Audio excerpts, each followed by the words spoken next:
All right, everyone. So today we have a very special guest joining us. He is a world-renowned orthopedic surgeon specializing in limb lengthening and deformity correction with a down-to-earth and modest personality who truly cares for his patients' health and happiness. Please join me in welcoming Dr. Shahab Mahboubian. Hey, Dr. M, how are you doing today? Hey Victor, how you doing, man? Nice Doing to see great. you. Yeah. All right. So we all know that you're one of the best limb lengthening surgeons in the world. And many of your patients I've spoken to, they speak very highly of you. I myself am a fan of your work. I've been following you for the past 3 years on Instagram, your tips of the day, all that crazy behind the scenes, stuff, the Dr. Oz stuff. So um, I just want to start off with getting a little bit of a background of how you got your start in limb lengthening. Well, limb lengthening, I really got introduced to it toward the end of my residency when I was doing it in New York. I came along a fellowship because I wanted to do something a little bit different than what most orthopedic surgeons do, which is sports. I mean, we all do sports, and it's very basic part of our practice. But I wanted to do something a little bit different, and I found a fellowship program at Hospital Special Surgery in New York, and I thought, hey, let me go check it out and see what it's about. And I talked to Dr. Rosbrook and Dr. Fragman, who were there, and they showed me what they do and showed me some of their cases that they do, and I became very intrigued with it, and I was like, this is what I want to do. And I always thought uh, doing something a little bit different was what I wanted to do. Again, I wanted to kind of stand out, not do the same old thing that everybody else does. So that came up as an opportunity. They told me that they have one spot available, so I jumped on it and started my fellowship over there. Wow, that's amazing. So Dr. Rosbrook, and he's kind of like a mentor to you, essentially, right? Oh yeah, absolutely. He was amazing. I did my fellowship for a year over there, and I saw a whole range of very complex cases.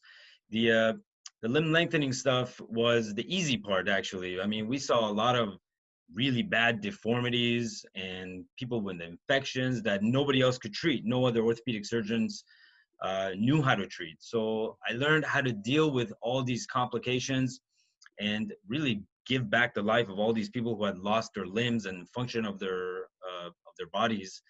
So it was a great opportunity, and I learned a lot about how to deal with complications, which I think is really important when it comes to doing these limb lengthening surgeries. That's amazing. That's amazing. So you were in New York and you did a year there. What made you go west and post up in Los Angeles, California? Well, I'm originally from LA. I Oh, grew up okay. in LA. Yeah, my family, all my friends. I mean, I did elementary school all the way till college in LA. I went to undergrad at UCLA. Sorry, all those USC fans, but yeah, LA's always been my home, and it was nice to be able to come back and set up shop here. Okay, very cool, very cool. So not only an amazing orthopedic surgeon, but the top guy in limb lengthening as well. So that's what a lot of your patients come to see you for. Obviously, you can do bone deformity correction. We've seen the plethora of different work that you do. But a major, I mean, your website is called Height Lengthening. So you focus on cosmetic limb lengthening as one of your specialties. Let's say I was a person, a candidate who's interested in limb lengthening, and I went to your website and I applied. What is the process like after I apply on your website for limb lengthening or Uh, consultation? so usually, once you put your information online through our website, we get an email that, okay, well, this person is interested in coming in for a consultation. Then I have staff that will send you an email back with all the pertinent information so that uh, potential patients have a lot more information that comes out of that. That email has put a lot of work. We put a lot of work into that email to provide all the important questions that people have regarding the procedure. And then we give them opportunity to give us a call so we can actually set up a consultation to come in the office. Okay. Uh, Now, currently with the COVID-19 situation that everyone really can't travel or go out as much, we're doing these types of Zoom meetings, Mm-hmm. and we've done that a couple of times already, and it's worked out pretty good. Mm-hmm. So that is a uh, viable choice for people to take. Of course, I would love for people to come into my office, and we've stayed open throughout this whole crisis. We take all the safety measurements in order to keep ourselves and our patients safe. So, it's important to be able to do a physical exam, touch and feel, and see, what the body is like. And then we also take x-rays in-house so that I could make sure that each patient can get a customized treatment plan for them. Mhm. Gotcha. That's amazing. So, wow, a lot of stuff. You seem like you guys have that process down pat. Um, so, a lot of, I mean, you've been involved in limb lengthening for how long? How many years has it been since you? It's been about 10 years now. 10 years. Yeah, Amazing, amazing. yeah. And over that time period, I mean, I know that there's been some serious advancements in the technology in limb lengthening. For example, the introduction of the improvements on the intermedullary nail, or as example, the precise and stride nails. That's right. Um, do you only perform internal nail lengthening methods, or do you do external nail or external fixators as well?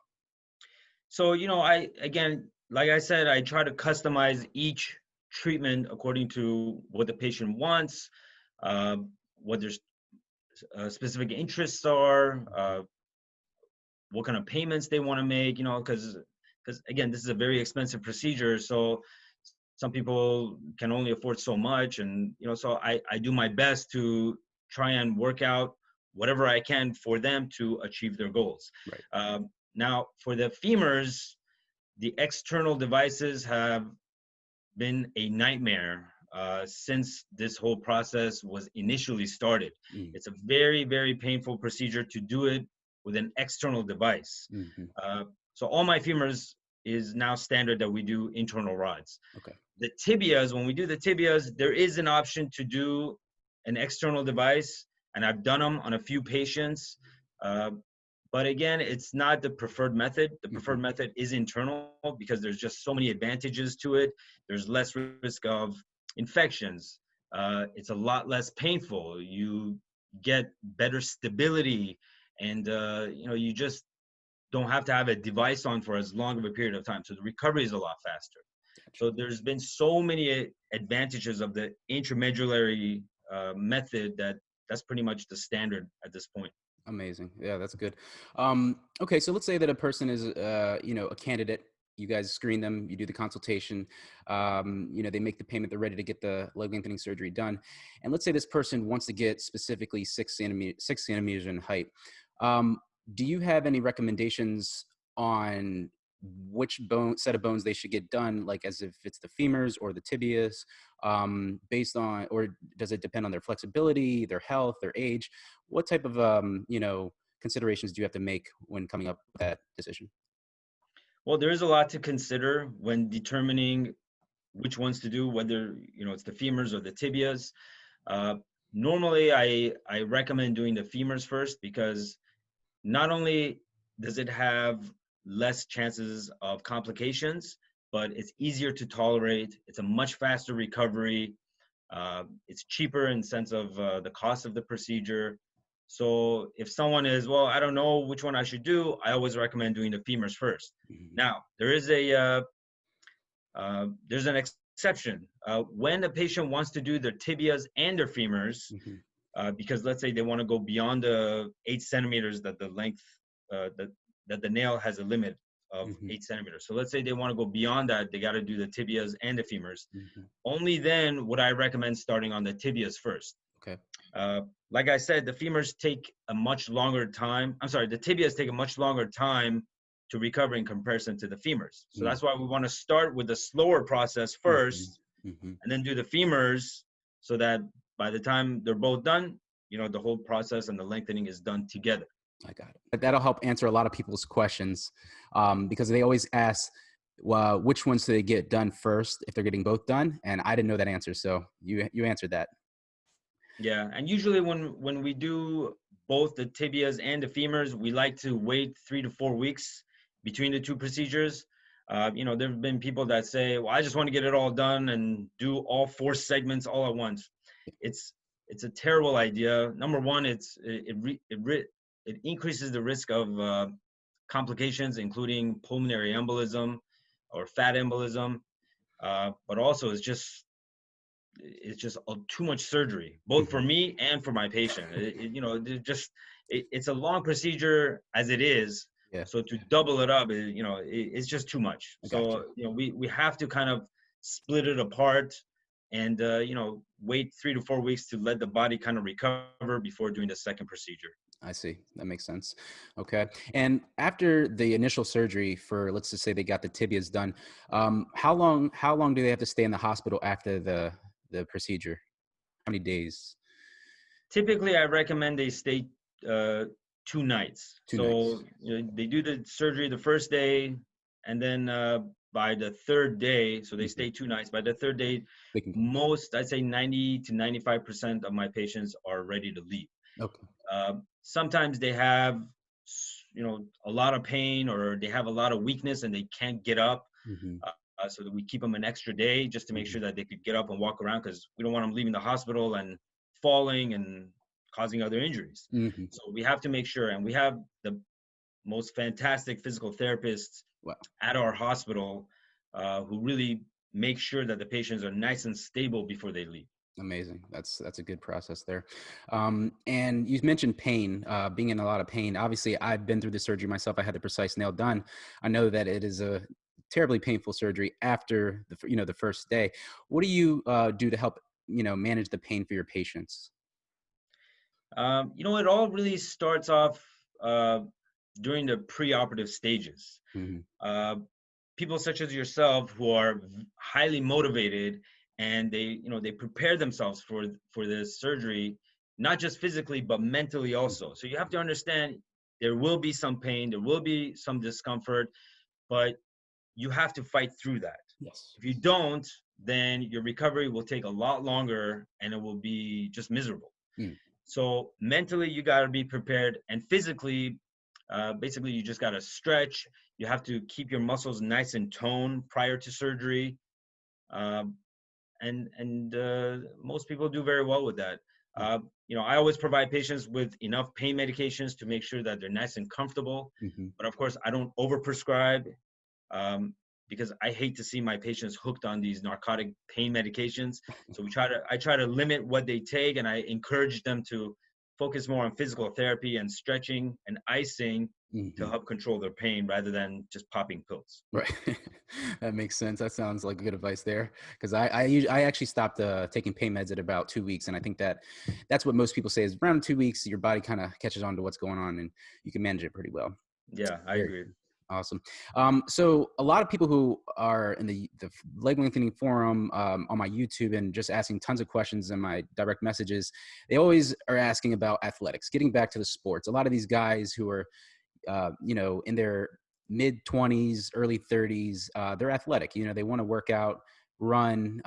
They're in sports, and the most common question I get is, "Hey doc, how soon can I get back to my thing, my sport or whatever after the bone consolidates?" Because obviously we know we have to go through distraction, lengthening, and then you have to let the bone heal and consolidate properly so you don't have a fracture or any type of complication. What would you say is a good time frame for a 28-year-old male who is involved in running and likes to work out at the gym after he got a length of 8 centimeters on his femurs? So listen, you got to understand, this is a life-changing procedure.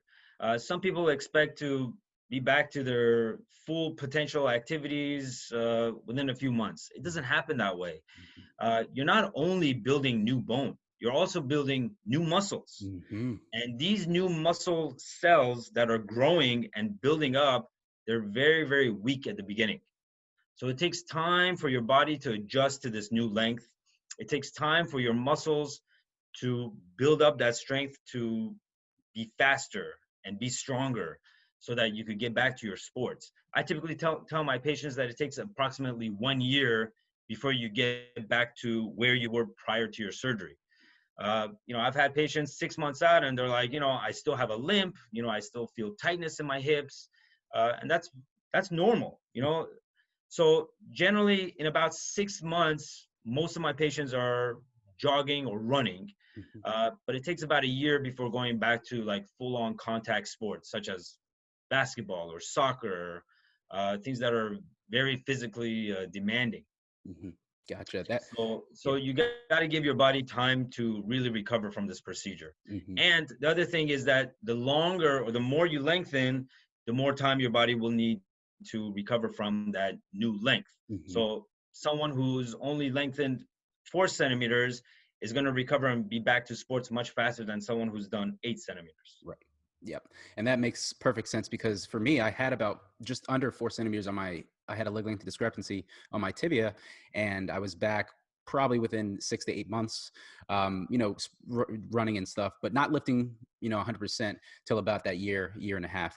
And I tell guys it's going to take time, and you have to. And then that brings me to my next question. What would you say is the importance of stretching and range of motion post-op after the surgery? Yeah, that's really key to a really fast and good recovery. I tell my patients they have to do some kind of physical therapy every day. Mm. Every day that you're lengthening, you have to do some kind of stretching or bicycling, something to help with your recovery. So stretching is very important, and maintaining your strength is also important. Again, you're building new muscles, so you got to work those muscles to come back and be able to support your weight and be able to move your body. Mhm. So, and again, starting this process before the surgery is really key because that's really going to help after surgery. The more Mhm. flexible you are, the Mhm. easier this process will be. That's amazing that you just brought that up because just last weekend I put up a video about stretching before the surgery, and you just hammered that point home. So awesome. Um, what would you recommend your patients instill? Would you say that it's important to have some sort of support network in place, family, friends, loved ones, just to help you cope with the rigors of this leg lengthening procedure? Yeah, like I said, this is not an easy procedure to go through. It is a life-changing procedure. Hmm. I've had people come from all over the world, and some people come alone, Hmm. and they have a really, really tough time because they don't have that support group, as you just mentioned. And they try to do it on their own, and they really, really have a tough time. So I think it's really important to have some kind of support group, either family, friends, or someone that's going to be there to help you through the process, whether that means hiring some help temporarily to get you around, to cook for you, to clean for you, just to help you, move around. Hmm. Because, I do have a lot of people coming in, getting their surgeries. They wait a couple of weeks before they go back home. One of the reasons I really recommend that they go home is because of that social structure that they have at home. Gotcha. Uh, when they have someone that's supporting them, it reduces their stress on their mind, Hmm. which does actually help the bone grow better and the recovery is a lot faster. Wow. There's a lot of psychology involved with this procedure. Not only while you're going through the procedure and the way it affects your bone healing, but also how people feel afterwards. That's amazing. I didn't even think about that, but I guess that makes a lot of sense. Is that, I had friends visiting me all the time, and family and whatnot, and I noticed that, I was just it was tough. It was tough. Don't get me wrong, but it did make the process a lot more manageable. So that's really cool that you made that point there. Very cool. Now to kind of like get to the end of the procedure, the person has gained their length. They have consolidated. You're doing final checkups to make sure that they got everything's good. Bone is solid. um, would you say that most of your patients are content with their new height after the procedure? Uh, Victor, I don't think I've had one patient that's regretted going through this procedure. Really cool. Um, even the patients that I've had the worst time with the recovery phase, patients that have had complications during the procedure, they've all been super, super happy after it's all done Hmm. because they've reached their goal, and they've dreamed of being able to get to a certain height. And once they reach that goal, they're extremely happy. Mm-hmm. Their confidence just goes through the roof. Mm-hmm. They're able to, they feel like they could achieve anything in the world. I've seen patients that have really improved their love life. Their Mm-hmm. dating life has really become successful. They've done better at work because, again, they've gained confidence.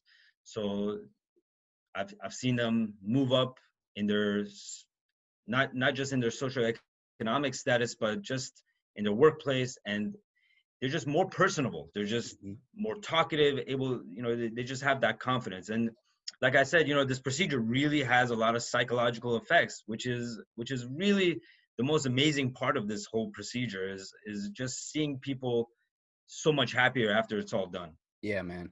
That's amazing that you say that, Dr. M, because everything you're saying is just kind of like, it's making me smile because it's so true. Like being a patient, or, like a leg lengthening person who had it done, everything you're saying is just like, wow, it's like my confidence went up significantly. I was more open. People are like, you're like a different person, and it's just crazy that, you being a surgeon sees that for all your patients. That's really cool. So I have a question for you now. Now, Yeah. this procedure, not many people want to talk about that they've had it done, or everyone's very hush hush about it because it's not the norm. And yeah, There's like a stigma around it.